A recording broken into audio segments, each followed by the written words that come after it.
Ici, c'est l'occasion aussi de féliciter tous les services de sécurité, la police nationale et l'armée qui très rapidement ont réagi et ont pu contenir cette situation d'une évasion qui a raté.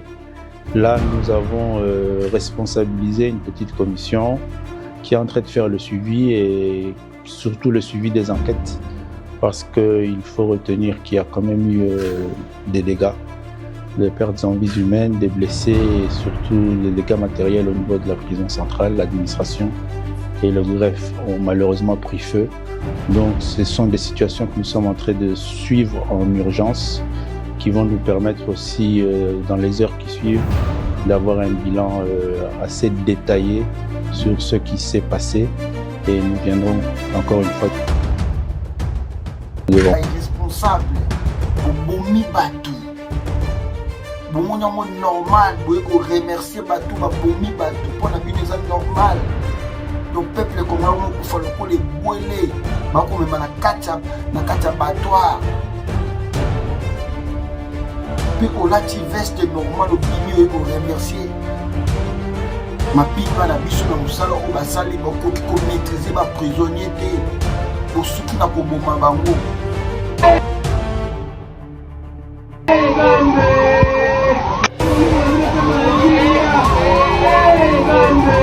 Merci Bani.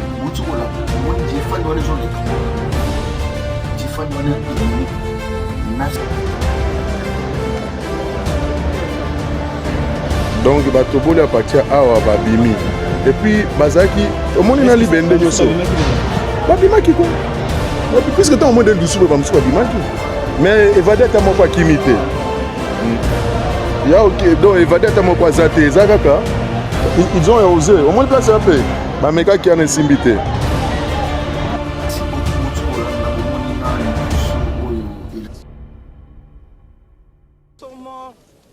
Parce que c'est des déplacés de guerre à cause de cette guerre nous imposée. Ils sont morts de violences de guerre dans des sites différents. Ce sont des victimes de guerre nous imposées. Ce sont des victimes de guerre de l'agression. Ça peut être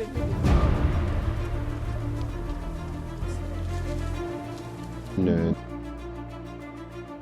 délégation conduite par le vice-premier ministre, ministre de l'Intérieur. Normalement, je venais de parler avec lui tout à l'heure. À ces sujets, nous avons aussi échangé avec la première ministre, comme vous le savez, séjourne dans le Congo central.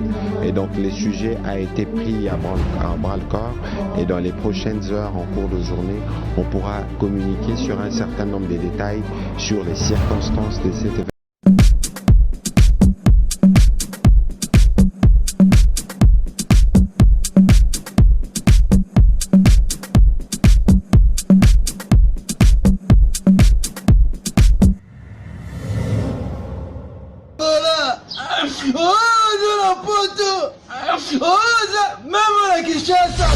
S'abonner, abonnez-vous massivement.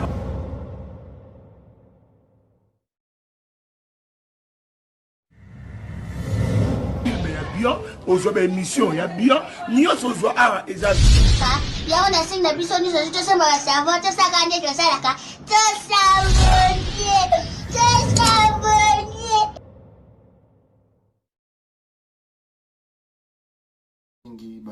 Vous, en tant que parents, papa responsable direct de la famille, vous avez laissé l'argent pour qu'on puisse approvisionner la maison. Et chaque jour, vous entendez les enfants se lamenter. Papa, nous n'avons pas mangé. Papa, nous n'avons pas mangé. Papa, vous n'avez pas mangé. Et qu'est-ce que vous répondez, vous, en tant que papa? Mais j'ai laissé l'argent chez la ménagère. Est-ce que vous êtes un parent responsable? Alors dites-nous, cher ami, oui, quelle est la solution que vous proposez par rapport à la route Kananga-Kalambambouji? La première malédiction pour la province du Kasaï central s'appelle Félix Antoine Tshisekedi Tshilombo. Bon, ça n'engage que vous. Alors, ça n'engage que vous. Ça n'engage pas que moi. Alors, comment voulez-vous? Je vais aller en détail. Non, écoutez, cher ami, on va clôturer cette partie. Dites-nous, d'après vous, qu'est-ce qui doit être fait pour que la route Kananga-Kalambambouji soit réhabilitée? Nous avons un monsieur qui s'appelle Félix Antoine Tshisekedi Tshilombo, qui s'appelle les garants des bons fonctionnements des institutions. Si jamais vous avez eu un rapport, par exemple, que voilà l'argent que vous avez envoyé dans la province du Kasaï central, ça n'a pas fonctionné. Quelle est votre responsabilité en tant que chef? Est-ce que vous pensez que si le président de la République s'est décidé... Moi, je pense qu'il faut poser la question au ministre des Travaux publics. Non, c'est pas à lui. À Félix Antoine Tshisekedi Tshilombo, le président. D'accord, merci beaucoup. Le suivant. Bonjour, cher ami. Merci. Kobalandi ya chaîne biso la reine Kimpa TV lokola bo mesano biso na kati la reine Kimpa TV tolala ka pongi te to pesa penza pongi carte rouge pona makambo etali mboka na biso tozali na citation etukoleka na mboka na biso République démocratique du Congo na kati ya ville ya Kinshasa. Totaki komona, je crois que les autres komona événement nini elikaki na kati ya prison na biso prison ya Makala. Tant que biso pe na kati ya la reine Kimpa TV tokokaki pe kotika la simate il faut tolobe loko po esali pasi mingi to perdre vraiment bandeko na biso na kati ya prison ya Makala. Bon yambo toloba mingi tokosenga ete régie et balancer les biso image oyo to moni pe na ngambu ya gouvernement na biso et uti koloba et uti ko sala moi message ya muke na kosenga ete régie et balancer les biso image tolanda message à gouvernement congolais après avoir tozonga na kati ya plateau tomeka kopesela yango toleka. Parce qu'il y a eu des événements malheureux au niveau de la prison centrale de Makala où il y a eu une tentative d'évasion.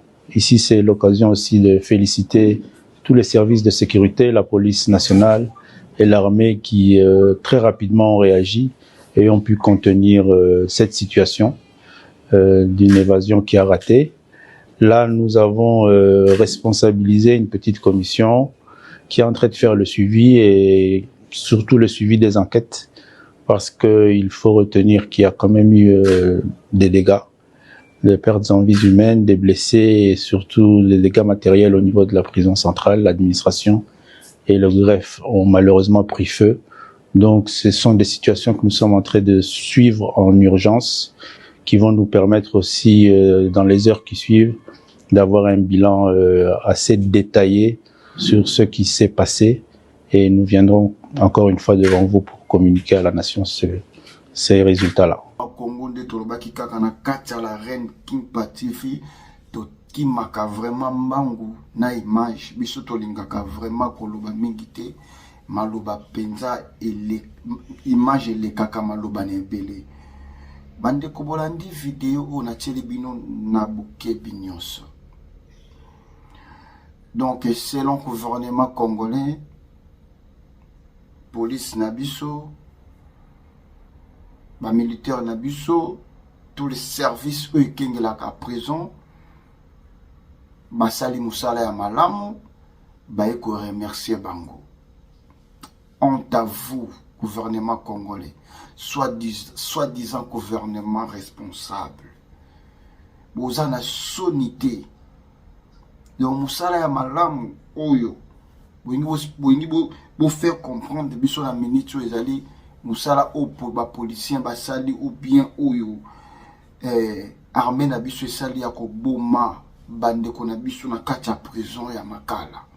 Yango bo vandi bolati ba veste bo telemi bo kangi maboko pour bo remercier force armée na biso esali musala ya malamu ya ko boma ba congolais.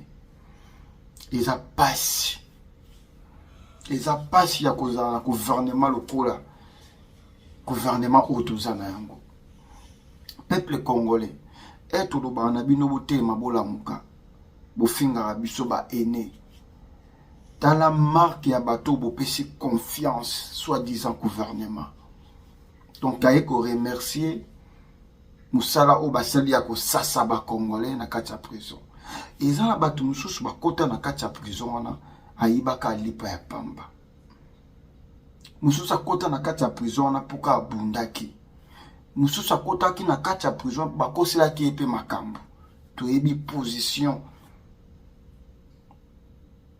biso mo toyebi position ya na makambo tambolaka na ba commune na biso toyebi ndenge nini l'état na biso amemelaka makambo akataka makambo justice amalonga eza te na kati ya mboka na biso bainosa baza na kati ya prison wana donc inosa moko boye akezwa balle na kati ya prison donc yo soi-disant na boya kotanga bakombo na bino apona mona bango nyonso bazali ba rebelle baza ndenge moko na bananga otelemi oyo ko remercier armée na biso na Arthur asali ya kosasa ba congolais kazali yiba biso mbongo lokola azaki responsable président Lobeza responsable toko bebisa réputation na été lokola wana baza batuto bakufi wana omoni yango bien oyo kopesa remerciement na kati ya mapinga na biso ese na mboka o mapinga oyo pendeseli musala malamu na kati ya prison bokoboma batu bongo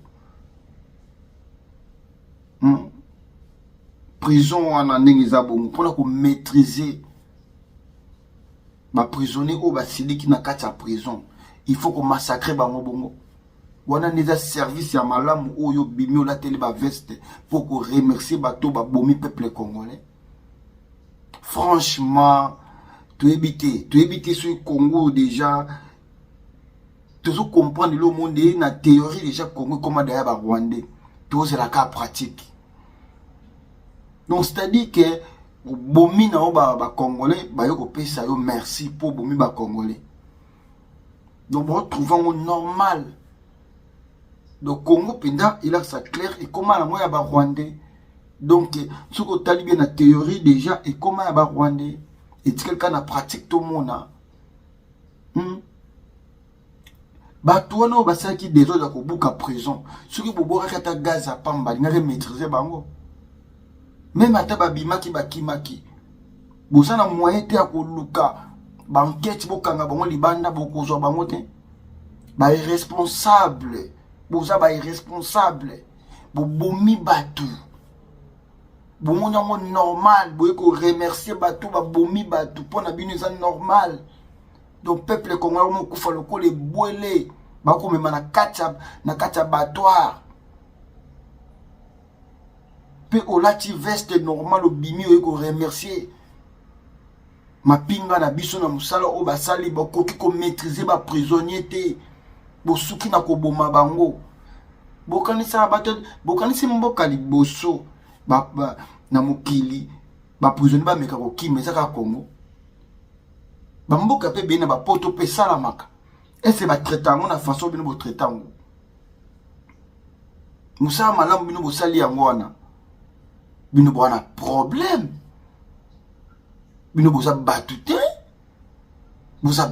bo batu bo mesa na makila bino bo linga makila bo vivre na makila bo bomi peuple congolais loko rejitira ngana no vidéo nanu tout à no pasi ya somo ndenge ba bomeli biso ba congolais butana ndenge ba zui bibembe ya ba congolais ba kotisa na kati soki ya Diefan tandi bazo mema ba congolais lokola ba omema bibwele ba sangisi bibembe nyonso ba kotira ya Diefan ba bimisi bibembe mbangu après ministre ya mero ba kufi 2 personnes bino bona problème butala l'image yo bola serge na image tout les cas.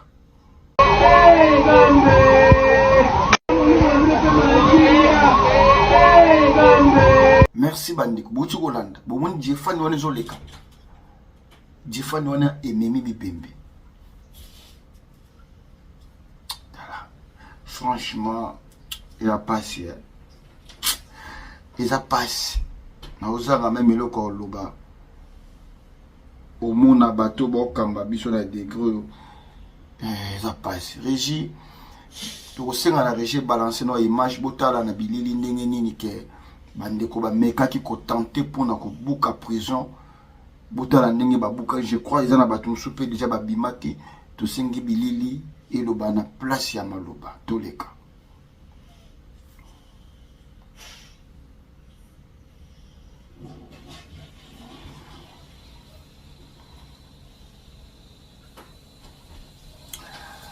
Merci. Donc bato boli à partir awa babimi. Et puis bazaki au monde na libende nyoso. Babimaki ko. Puisque tant au monde de douceur ba msuba babimaki. Mais évadé ta moko kimité. Ya OK donc évadé ta moko zate zakaka. Ils ont osé. Au moins place un peu. Ba meka qui en insimbité. Merci beaucoup Botskolanda bomonina litusu oyo elakisi ndenge ba meka ki kotobola pour ete ba meka kobima na prison. Yango nde esengi ke baboma bato ebele donc soki otali bien bamort oyo bazo bakufi babomi baleki plus de 100 donc baleki bakufi tema babomi mpenza ebele oyo tomoni moto abongisela yango veste bien alatela yango veste pena très bien aye kopesa remerciement na babomi bato babomi peuple congolais bato babomi peuple congolais opesa bango remerciement tant que o bato bakufa mais président na biso papa voyageur ye wana libanda akene na Chine mais na mboka ne makambo tika ko sala manakata prison bato bakufi bobomi plus de 100 personnes mais pigeon voyageur a continué toujours nous saner à voyager donc azana na somme ya population te au mutualo lengenini soi-disant président bino bosaba aventure na moko Congo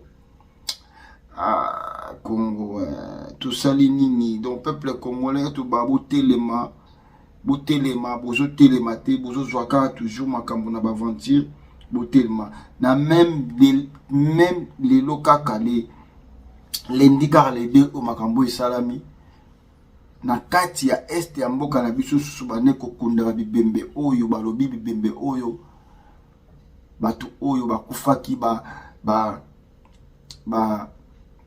bandeko na biso ba wazalendo bakufaki lelo ndejo ba kokunda bibembe na bango na sengi régie et la image pour motozonga na plateau. Ils sont morts parce que c'est des déplacés de guerre à cause de cette guerre nous imposée. Ils sont morts de violences de guerre dans des sites différents. Ce sont des victimes de guerre nous imposées. Ce sont des victimes de guerre de l'agression. Ça peut être nous demain.